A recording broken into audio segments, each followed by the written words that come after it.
Hey, Whitney, welcome to the show. Thanks so much. I'm so excited to be here. This is going to be fun just because I know your personality and I know mine. So I hope your fans and your audience are in for a treat because we're going to bring it. No question about it. I know that. So I kind of pre-frame this conversation because we're age-old buddies by about, what, 72 hours?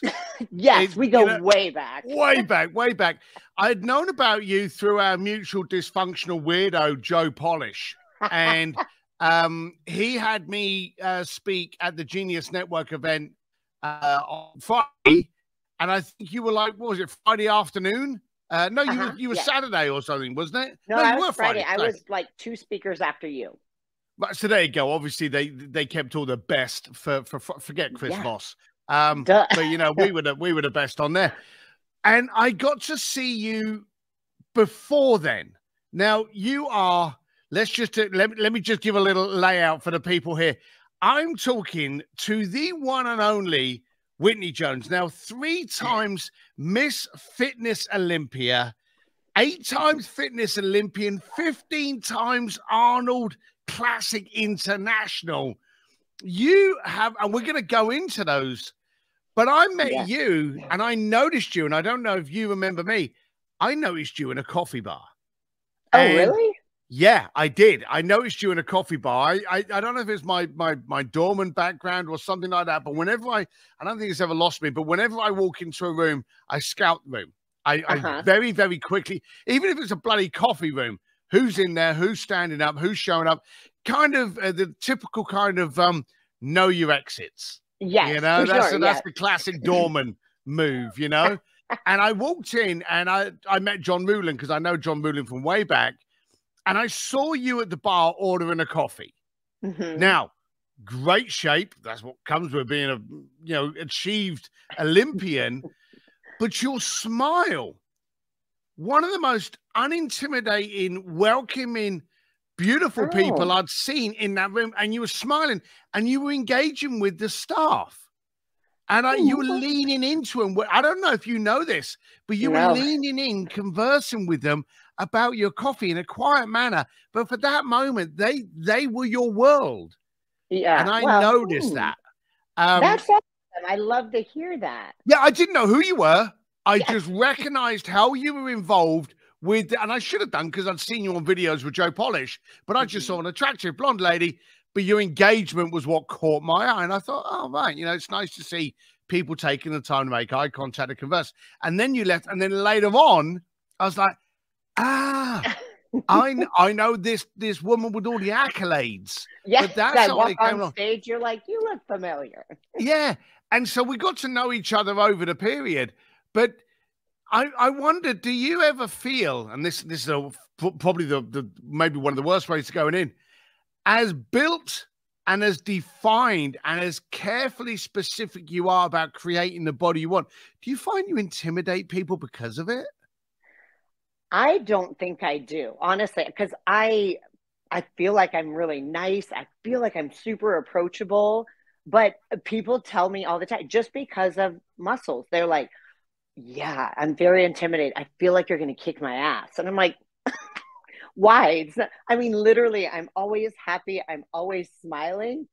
I'm like, I rarely have that resting bitch face where I'm just like, So I don't know. It's literally just the physique. But then people say, once we have even a simple conversation of, hey, how are you? And that's it. They're like, oh, but just judging a book by its cover, people think that if you talk to me, I'm going to be like, let's go, boom, boom. Come on. No, I'm a lover. I'm not a fighter. If you test me, though, I will not back down. Oh, no, exactly. And I remember you said that there's a common thing guys always ask you when they meet you. What's that? They always say, you want to arm wrestle? No, I do not. And the second best question is, how much do you bench? I don't bench. I think I did in high school because it was required for the grade. I don't bench. So 2 things that are by far the most common and totally not related to me. No, I don't want to fight you. I don't want to arm wrestle you. And I don't want to have a benching contest. Well, we're going to go into the fitness because I found your scheduling and your attention and your consumption of donuts, which Yes. is a nice little tagline. We're going to come into that.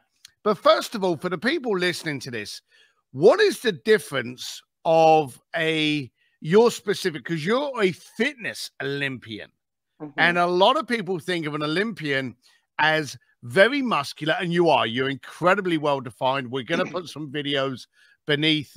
People can look up Whitney Jones. In fact, I'm telling you, you need to. But a lot of these people look at that and they go, oh, well, look at those. Those are really well-built people, but they can't move. Right. You're a fitness Olympian, and the video that we're going to put in the show notes is to one of your shows, and we're going to come into one of the little things that makes that video even more impactful. But you break dance, you flip your height on doing those power press ups. How come that is? What is the difference between a fitness Olympian and a regular bodybuilder? Well, it's a great question. And there's a lot of confusion. And think about it. Like, I don't know motocross sports. I don't really understand NASCAR. So this is my world, but most people don't get it. They know Arnold Schwarzenegger and they're like, oh yeah, bodybuilding flex. That's not anything what I do. So there's several divisions that are under the bodybuilding umbrella. So my division has the generic term of fitness, but what that means is they judge us on our physique when we're doing our routine and stuff, but we don't ever get out there and flex. Ours is based on a performance. So we have 2 minutes to do whatever we want, but it does need to include strength moves, choreography. If you have gymnastics background, doing tumbling passes and flips, it's all about entertainment with a very fit body. But again, like I said, it's not judged just on the physique. They want to see us coming out like, it's kind of a mix between So You Think You Can Dance, that show that's like pretty popular, with gymnasts that are in the Olympics, with these strong CrossFit type girls who do, handstand push-ups. And it's a mix of all of that. And we need to be an athletic, like our endurance needs to be over the top. It needs to be explosive, powerful, entertaining. It's a performance. It's like when you go to Vegas and you see a show, you want to be entertained. You want to be electrified with the energy when it hits the stage. That's our job in the fitness division, to bring that energy and to put on a show, but it's a solo show for 2 minutes. That's all we get. So where did this come from? As a kid, did you wake up going, hey, I want to be the fittest, strongest, best shape I can be? Did you grow up like that? No, honestly. I was always active. I had 2 older brothers. There was 3 of us. So when you're little, and as the youngest, I idolized my brothers. I wanted to be just like them. So we were always in sports, but it was always the generic YMCA, the free sports. My family didn't have money. So it was like, okay, just go be active. So both my parents worked, and in the summer times, my brothers had to babysit me. Well, I was that nagging little sister that they're like, couldn't get rid of.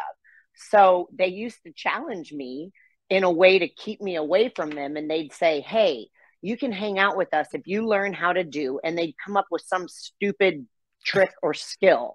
So a neighbor girl in our neighborhood, she did gymnastics. So they'd say, go learn a no-handed cartwheel. And it would take me a couple days. I'd pull the pool raft from our backyard and I'd put it in the lawn, and I'd try stuff until I got it. And then once I got the skill, they had to let me play and hang out with them and their friends for a day. Then the next day they'd give me a new challenge. So I accredit all of the craziness to my 2 older brothers, because I have no formal gymnastics training. But it did create, as a young child, this fearless mentality, because it's hard to adopt that when you're an adult. You realize there's injuries, you get anxiety about trying something new. Well, as a kid, my motivation was, I want to hang out and I want to have fun. So you just do it and you learn it and you face plant and you beat the hell out of yourself. But eventually you get the skill. And eventually I got to hang with my brothers. So that's honestly how I learned it. And then as an adult, like breakdancing, I decided to start learning breakdancing in my late 30s. So ridiculous, but I love a challenge. If it's easy, I'm not interested. So in learning breakdancing, I learned it from YouTube. just watching videos, and I'd see it and I'm like, that shit looks crazy. I want to try that. And a lot of it's stuff I probably will never get in my life, but I keep trying and it's fun. But where did the idea of actually combining the activity, and you when you speak with you, it's obvious you're a very active person. You want to keep moving around, but focusing on the body and the discipline and the show. When did you go, hey, I want to compete, but not just in fitness, because there's fitness competitions, but in a bodybuilding fitness competition? Why was that there? Why was it specifically the Olympian fitness angle that you wanted to go for? Because I was so unfamiliar with it. And for me, I like that drive of stepping out of your comfort zone. And as soon as someone tells me there's no way you could do that, I'm like, oh yeah, fucking watch me. So that's what started me actually getting into it. And then I started learning about it and I'm like, oh damn, okay, these girls have a lot of training. But I'm like, I don't give a shit. I'm just going to try it. You never know unless you try. So I don't like the regret. I don't want to ever live a life of what if. Mediocrity is boring as shit to me. So I'm going to try it. And like I said, I don't have fear. So, you know, people will say, can you do a one-legged backflip, da-da-da? And I'm like, I don't know. There's only one way to find out. So, you know, it's like, I love that. I love the excitement. I love that there's always something that's so out of your element. So when I learned about the fitness division, I saw these girls, but all their routines were kind of similar. And I'm like, that's stupid. That's just lame. I want to, as an audience member, I want to be entertained. So I'm like, what could I do that I've never seen? And I happened to be on, I think it was Instagram or Facebook. And I saw this guy doing all this b-boy, like swipes and windmills. And I'm like, that shit is legit. Like, it just looked cool. And I'm like, I want to learn that. And I'm patient to a certain extent. And I started just watching it. I'm a visual learner. If you try to teach it to me and you break it down, I'll never learn it.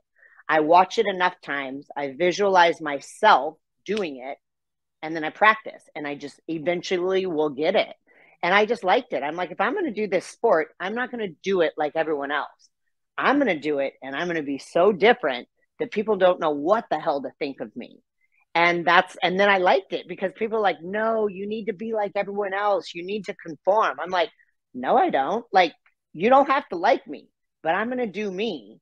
And, you know, when I step off stage, I want to be like, that was a badass routine. If the judges don't like it, whatever. I don't give a shit. So I started bringing breakdancing in, and it was so different that at first they didn't like it. And then people just started gravitating towards it. And it stood out to be so extremely different from what others were doing that it leveled me up, because then it was like, wow, this is so explosive and fun and energetic that it was drawing attention and drawing the eyes. So then I started doing well, and I was like, well, that's cool. But I've never honestly cared about the outcome. I never got in a sport to win and be Miss Olympia. Like, that's cool and all, but I didn't even know what Olympia was when I first got into the sport. I was doing it for fun, to challenge myself and to prove those haters wrong that said you could never do it. I'm like, no, I'll show you. And you mentioned Instagram. Your Instagram page is cool, so I don't want to wait until the end. So how do people see you on Instagram? So it's Whitney Jones, and it's WHITNEY Jones, JONES, with underscore, and then IFBB Pro. So IFBB is International Federation of Bodybuilding. So IFBB Pro. All right, we're going to put it in the link below here as well, so people are going to be able to find it. But I hate waiting until the end until people can find you. When you started to compete, how long was it before you got your first major title? Let's see. So I started in 2000. I was pro. So I started in 2011, turned pro in 2012, and I got my first world championship title in 2018. And okay, this is the question I'm happy to be asking you when you're in Scottsdale and I'm here in Los Angeles and you don't know where I live. How old are you? I'm 44. All right.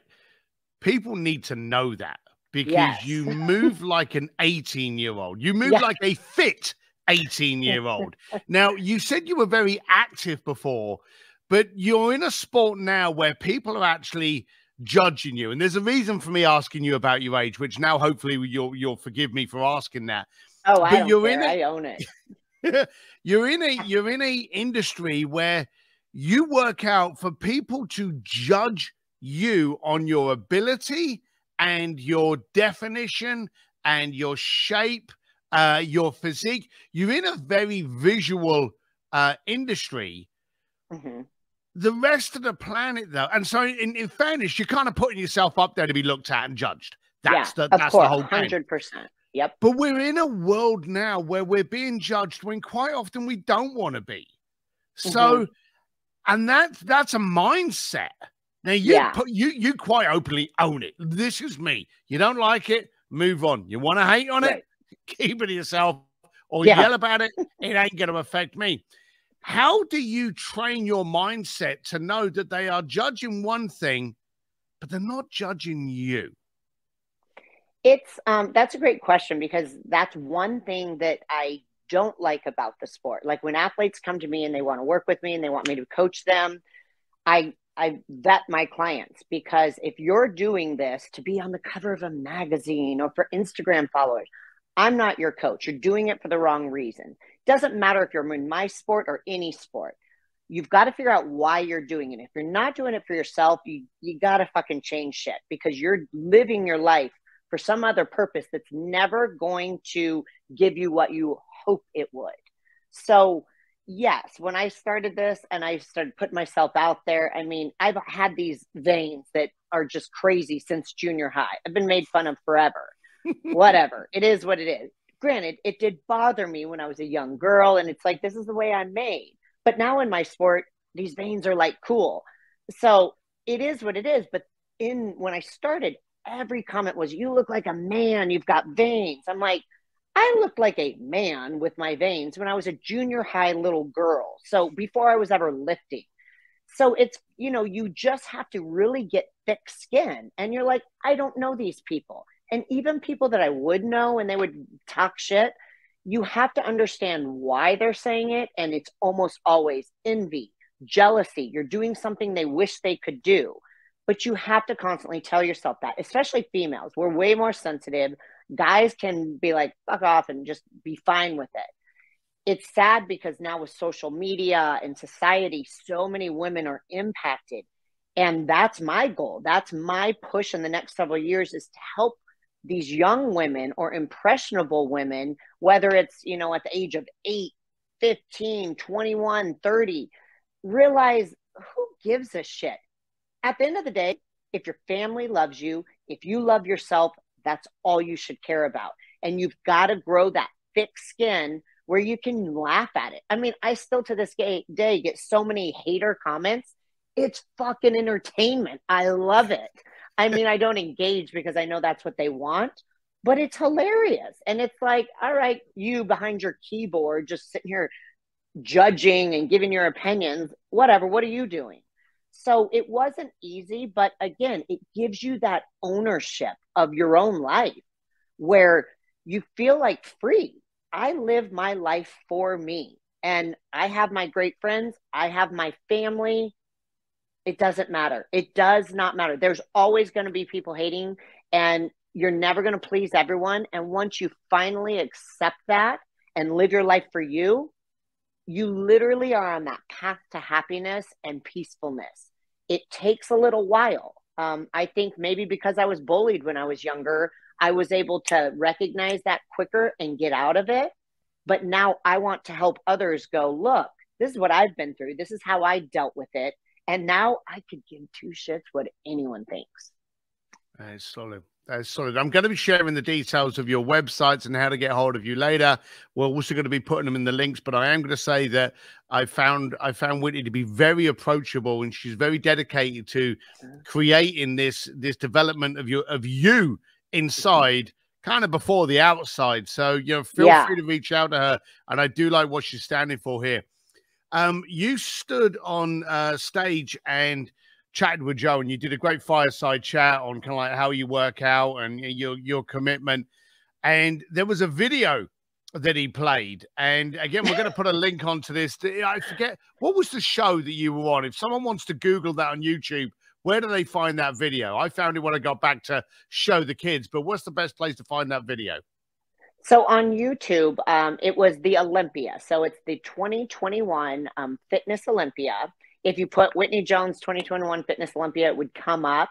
It was the most recent competition I did. And so Olympia, just for a frame of reference, is like the Super Bowl or the World Cup. In our sport, it is the best of the best. So that's the title. I've won it. Now, this was my third time, not consecutively, but this last October was the 2021 Olympia, and that was the routine video he showed.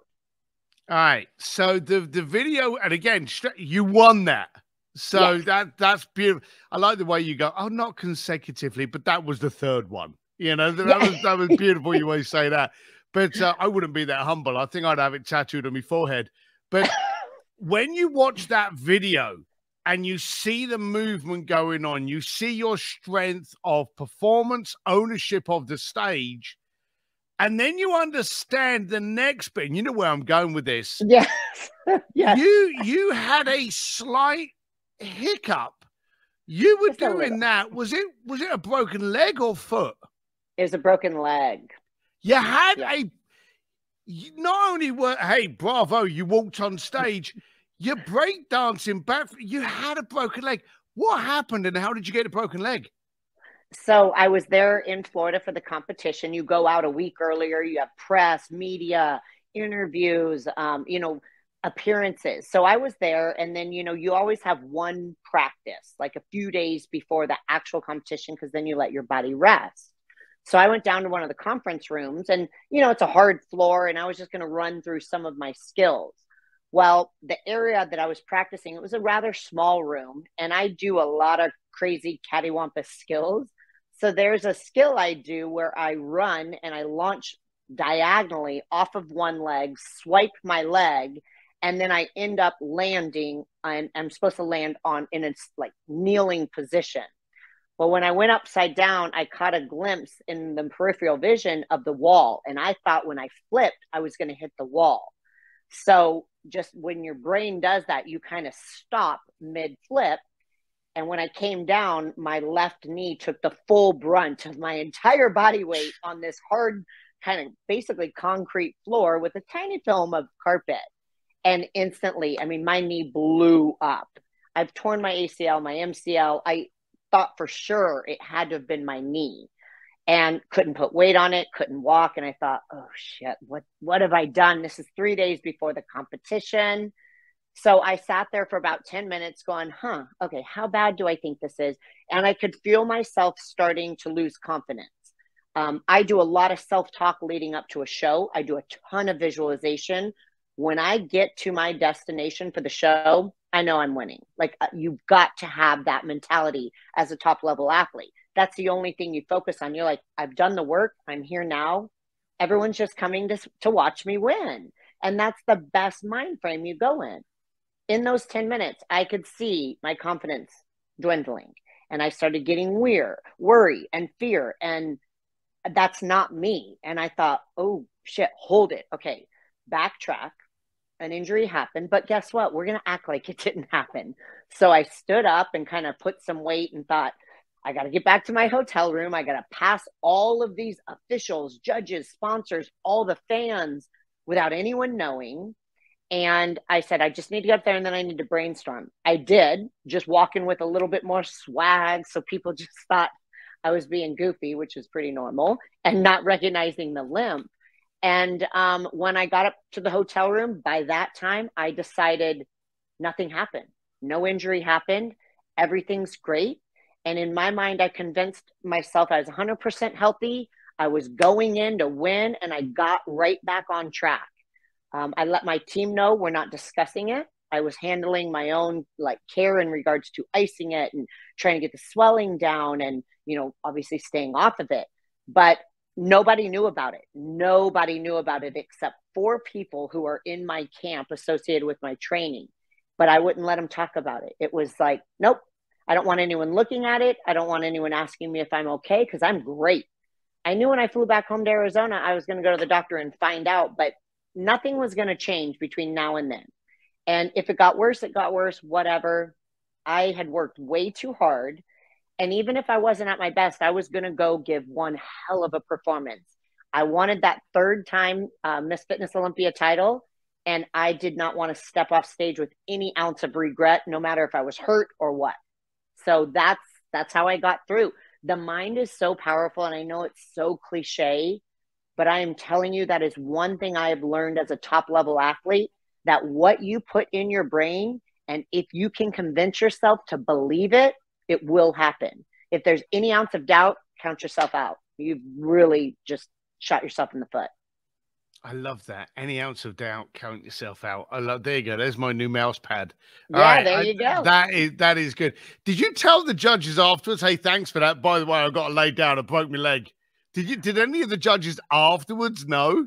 They knew, because at that point, obviously, after doing the routine, my leg was just done. Like I couldn't do a swag walk anymore. It was very obvious I was limping. But again, I didn't know it was broken yet. So I said, yeah, I suffered an injury a few days earlier. Because, there's so many interviews and I couldn't put weight on it. So sometimes I was sitting.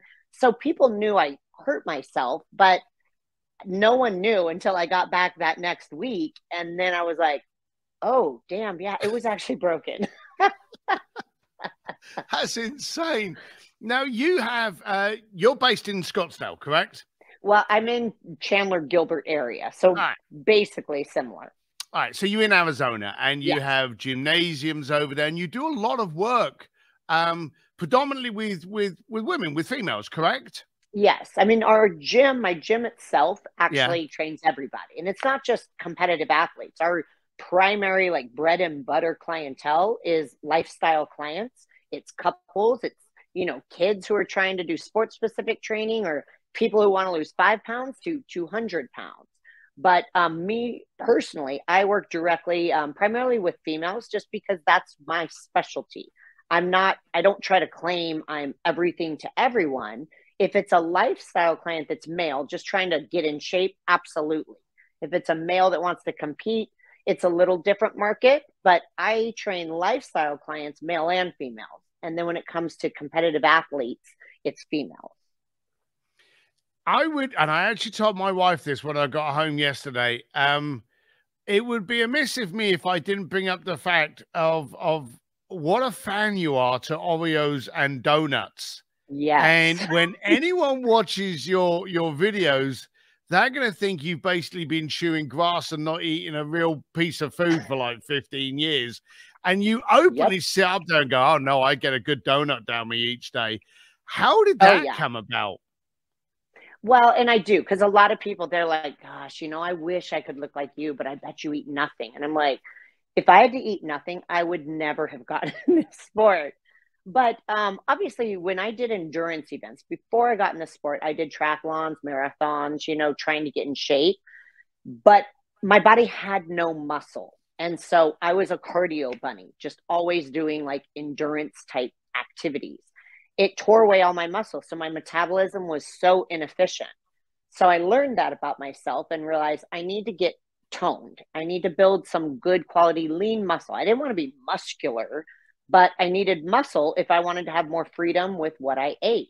So I was pretty consistent for a good 2 years. Not to say I ate clean all the time, but I just got on a better diet of eating decent food while having fun.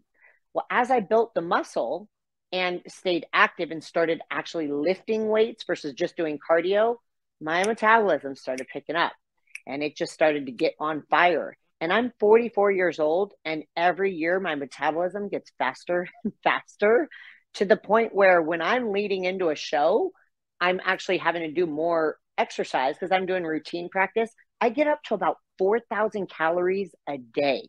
And that's crazy because that's a diet. But again, my metabolism is so efficient because I don't do extreme stuff. I don't deplete my calories. I don't do, 2 hours of cardio year round. I'm very normal. I am very normal. The only thing that gets a little amped up is right before a show because I got to practice my routine over and over. But otherwise, I eat pretty healthy with fun every single day. And that's the Oreos and the donuts, or I do cheat meals, at least once a week. So I have freedom. I eat and live like a normal person. Everybody should. When you try to do too extreme, it's going to hit you back at some point. And unfortunately, I knew that because I was doing endurance events, not eating a lot. And then when I would go and have, a hamburger, I'd pay for it for like 4 days, just a hamburger because I eat the bun, no fries. That was miserable. I want to eat. I love food. I want to go out to dinner. I want to do dates. I want to go take my kids to get ice cream. And I don't want to sit there like, I wish I could have some. No, I'm eating with you. But it takes consistency. And of course, learning about your body. That's where I help clients. Like some people eat tons of carbs and can't eat fats and vice versa. Once you learn about your body, you've got knowledge for years on how to tighten up if you need to because you're going on vacation or you have a hot date and you want to impress her and you need to probably drop a few pounds in the couple days or a week. It's tricks that you now implement because learning is like taking a college course, but you're the subject. So you're going to learn what works for your body to fill you out, keep your stomach flat, keep you feeling full, but you got to take the time to do that. And you got to work with someone who knows how to teach you what it takes to fuel your body to look and feel the best. So again, people are going to look at you and think, when do you have the chance for the donut? Surely you've got to enter the gym at 4 o'clock in the morning and leave at 10 o'clock at night. So when you made the answer, and of course, I already know the answer, but when you gave us the answer, I sat there and went, how often a day do you train? So I own 5 businesses and I am a single mom to 2 very busy boys, ages 13 and 15. My schedule is crazy, but I do have to sleep and I've got a lot on my plate and I don't have hours to spend in the gym. So every day I get up and I walk, simple walk. I'm not talking like intense at all. And I do that for about 30 minutes just to set my mind on the right path. I guarantee you, if you do that, you are way more efficient. The days that say my alarm goes off late, I'm so inefficient and not productive with my day because I didn't have that time to get myself prepared for what do I need to do today? What's on my schedule? What's the agenda? That helps me. And then I do about 45 minutes max, 45 minutes, hour max a day of lifting or, plyometrics. That's kind of how I train, but that's not even every day. And then I take at least 1 full day off a week. So it's not extreme at all. The only time it gets extreme, like I said, is right before a show when I need to really keep practicing my routine. So I have it programmed in for muscle memory, but year round, no, 45 minutes max. And honestly, there are days that stuff just comes about. My son forgets his football gear in my car and I've got to drive to school and that was my workout time. Oh, well, you got to be flexible. You got to roll with it and know I didn't get my workout in today. So be it. Tomorrow, I'm going to get it in and I'm going to plan better. But you stick with your schedule. You do the best you can. And if you're in the gym, be as efficient as possible. If you've got 45 minutes, don't spend 30 minutes chatting up your friends. Again, if you're that busy, get in, get out, get it done. If you're there for social time and you have it, great. Heck yeah, indulge. But I'm very busy and I just schedule myself to be as efficient as possible. So I'm sure you're aware of it, but the listeners must be going, hang on a minute. There's a thread here. There's a repetition here. And from the first moment you came onto the show, it was mindset. Mm-hmm. And it's gone through the mindset of kind of like, okay, I'm going to show my brothers I can do that. Oh yeah, I want to break. I'm going to do that. Oh, you're going to call me this? Right. I'm going to beat you. Yeah. Oh yeah. My leg's broken. My mind can repair that. You've constantly been through. When did you notice that your mind was more powerful than your body? That's funny too, because I was asked this about a year ago and I thought, oh, I don't know. And I really dug deep to think, when did that change happen? And to be honest, this is, very personal to me, but I lost my mom years ago. I lost her in 2011 and it was rough. She was my best friend. So losing her, lost her to cancer, and it was fast and furious, like no time to prepare. It devastated me. I had two little boys at that time, though. They were 3 and 5. So, and I had just opened my first business. So there was all this stuff that was great in my life. New business, young, amazing kids. I was married. I lost something very personal and very hard. I didn't grieve properly, and I pulled back. And then not too long after that, I actually, unfortunately, caught my husband having an affair. And so those two things in a very short period of time crumbled me. And I knew that I was changing. I saw my personality changing. Like I said, I'm normally vibrant, electric. I mean, every day is great.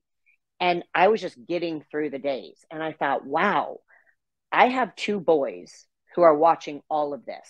And I've seen many people in the world and in my life who were on this great path, and something happened and it destroyed that life that they wanted, and they went a complete different direction. So it was like I knew in those moments, it's up to me. Like I had some amazing things going on and I had been happy. Do I want to stay in this dwelling position or not? And I chose no. I said, and the thing that helped me, because it's hard with depression, it's hard to pull yourself out of it.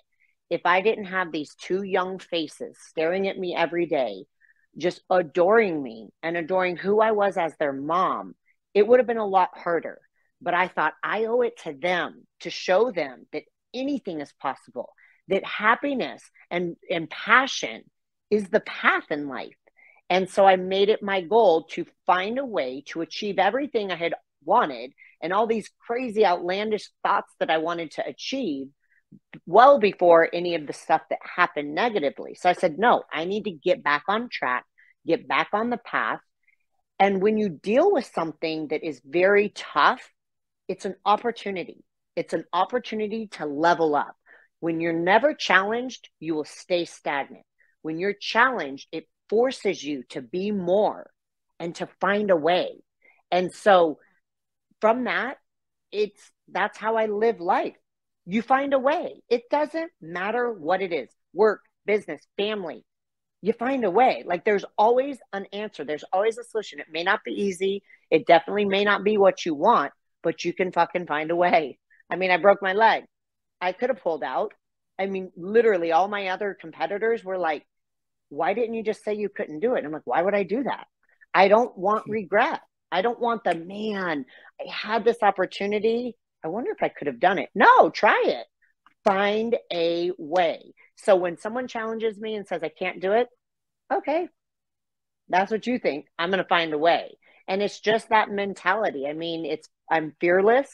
That's my clothing line. That's what it's branded after, because again, you never know. You've got to be fearless in every effort, work, family, career, learning new skills, learning new tricks. Find a way, be fearless, because guess what? Once you accomplish something, you surprise yourself and it makes you want to level up more. And what makes you want to push harder. It makes you want to achieve crazier goals that you never thought possible. And I just roll with that. I keep going. There is always a way, but people find way too many excuses that prevents them from greatness. And that's the biggest fault in the world that I see with people right now. I see a new t-shirt line coming out going, what would Whitney do? Yeah. Which could be good and bad, because I have a lot of clients who are like, So we're closing out now, but you said you've got a clothing line. What's the name of the clothing line and what's the website? It's Fearless by Whitney Jones. And it's, oh my gosh, my mind just went blank. Wow. I just changed it too. Oh, Fearless Wit, duh. So FEARLESS wit.com. And it's for women. It's an apparel line, fun slogans. We're actually revamping everything and coming out with some new items. So it's fun. You know, it's a passion project. I love it because, again, it gives women those thoughts of, hell yeah, I can do this. All right. And I want everyone out there now to be ready to see the new What Would Whitney Do line in this, because I think that should be in there. And how do people get hold of you, follow you, just stalk what you're up to and get a piece of your mindset? What's the best way for people to find that? Instagram is where I'm most active because that connects to Twitter, Facebook, and I handle my own personal account. I have different accounts, obviously, for my businesses, but if you message me, that's me that you're talking to. So I try to connect with my fans always. I mean, to me, that's important. So Whitney Jones _ IFBB Pro is that Instagram. Again, I hope you like shenanigans and jackassery, because that is something I own. I love it. You got to have fun in life. So forewarning. And then my website is fitwhitjones.com. So FITWHIT Jones.com. All right, perfect. You've been great. You've been a great ball of fun that I knew you would be. The second I spoke with you in Arizona, I thought, this is cool. I've got to see if she... And then I spent a whole 10 minutes trying to seduce you to be on your show, and you were like, yep, let's do it. So yeah. I'm thrilled you made that decision. Seriously, Whitney, thank you very much for not only being on the show, but being the powerhouse you are and demonstrating the mind of a mindset can conquer over a broken leg, even when you're presenting in front of thousands of millions of people. So thank you for being you, Whitney. I appreciate it. I love it. And, you know, the only request I have for you, Steve, is I love accents. I suck at accents. I challenge people to accent contests all the time, which you'll see some on my Instagram. And when you hit the stage, I was like, oh, I love this man already. Then you spoke, and then I really loved you. But one of these days, you got to give me some tips and lessons, because I am yet to win an accent challenge. I'm not bad. Well, actually, I was actually born in Idaho. I got the accent on eBay to try and make myself sound smart. So anything that helps. Hey, the internet is a very resourceful place, guys. You can learn anything. Breakdancing, accents. You can be whatever you want. Yeah, you should. You should. We wish you well, and we hope our paths will cross again and again. Thanks for being part of the Art Making Things Happen podcast. Absolutely. Thank you for having me. I appreciate it. See ya. Bye-bye.